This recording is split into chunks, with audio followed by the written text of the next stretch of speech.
السلام علیکم۔ آج ہماری ویڈیو کا موضوع ہے اقبال مغربی تہذیب سے متاثر ہوئے یا نہیں۔ ویسے محققین اور ناقدین وثوق کے ساتھ یہ بات کرتے ہیں کہ علامہ اقبال مغربی تہذیب کی چکا چوند روشنی سے متاثر نہیں ہوئے، لیکن آج میں چند دلائل کے ساتھ یہ بتانا چاہتا ہوں کہ اقبال کسی حد تک مغربی تہذیب سے متاثر ہو گئے تھے۔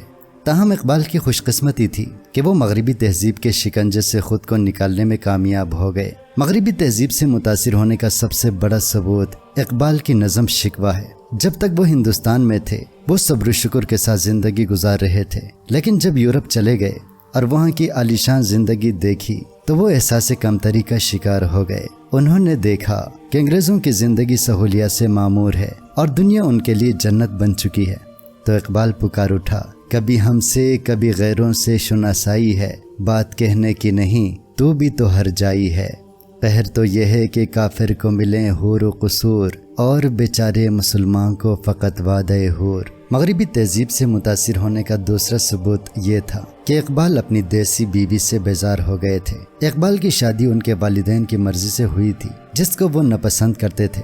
تاہم جب یورپ چلے گئے تو یہ ناپسندیدگی نفرت میں بدل گئی، اور یورپ سے واپس آ کر وہ برملا اس بات کا اظہار کرتے ہیں کہ وہ جلد از جلد اس عورت سے جان چھڑانا چاہتے ہیں، حالانکہ اقبال کے 2 بچے اسی بیوی کے بدن سے پیدا ہوئے تھے۔ مغربی تہذیب سے متاثر ہونے کا تیسرا ثبوت ایما ہے، جو جرمنی سے تعلق رکھتی تھی۔ علامہ اقبال ایما نامی اس لڑکی کی محبت میں گرفتار ہو گئے تھے اور ان سے شادی کرنا چاہتے تھے۔ اقبال اگر یورپ کی چکا چوند روشنی سے متاثر نہ ہوتے تو وہ کبھی بھی مغربی دوشیزہ پر فدا نہ ہوتے، بلکہ کسی ہندوستانی عورت کے عشق میں گرفتار ہوتے۔ اگرچہ انسان کی فطرت ہے کہ جب بھی وہ تنہائی کا شکار ہو جائے تو کسی نہ کسی کی قربت ضرور ڈھونڈ لیتا ہے۔ بہت کم لوگ ایسے ہوتے ہیں جو تنہائی اور پردیس میں خود کو الگ تھلگ رکھنے میں کامیاب ہوتے ہیں۔ اقبال بھی ایک انسان ہی تھے، لہٰذا وطن سے دور ہونے اور تنہائی کا شکار ہونے کی وجہ سے کسی انسان سے ان کی انسیت انسانی فطرت ہے۔ تاہم یہ نہیں کہا جا سکتا کہ اقبال نے یہ اچھا عمل کیا تھا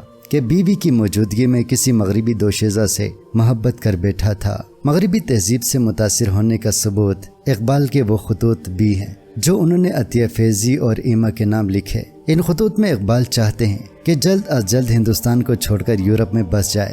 جب اقبال فرماتے ہیں کہ جو ہی میرے پاس پیسے آ جائیں تو میں اس ملک سے بھاگنا چاہتا ہوں اور یورپ کو اپنا گھر بنانا چاہتا ہوں، تو یہ بات عیاں ہو جاتی ہے کہ وہ یورپی تہذیب سے متاثر ہوئے تھے، اس لیے وہ ہندوستان چھوڑ کر یورپ میں گھر بسانا چاہتے تھے۔ یورپ سے واپسی پر اقبال کے خطوط سے اندازہ ہوتا ہے کہ وہ انتہائی مایوسی کا شکار تھے اور ہندوستان میں رہنے سے گریزاں تھے۔ ان خطوط سے پتہ چلتا ہے کہ ایک طرف اقبال کے پاس یورپ جانے کے لیے پیسے نہیں تھے، تو دوسری طرف بڑے بھائی جس نے والد کی طرح ان کی پرورش کی تھی سے مجبور تھے، جو اقبال کو واپس یورپ بھیجنا بالکل نہیں چاہتے تھے۔ یہی وجہ تھی کہ علامہ اقبال واپس یورپ نہ جا سکے۔ مغربی تہذیب سے متاثر ہونے کی ایک مثال یہ بھی ہے کہ جب اقبال کی بیوی وفات پا گئی اور اس سے اپنے بچوں کی نگہداشت کے لیے ایک خاتون کی ضرورت پڑی تو وہ جرمن خاتون ڈورس کو بچوں کی نگہداشت پر مامور کیا۔ یہ خاتون 25 سال تک علامہ اقبال کے بچوں کی تربیت کرتی رہی۔ یہ بات قابل ذکر ہے کہ علامہ اقبال وقت کے ساتھ ساتھ خود کو مغربی تہذیب کی قید سے باہر نکالنے میں کامیاب ہو گئے،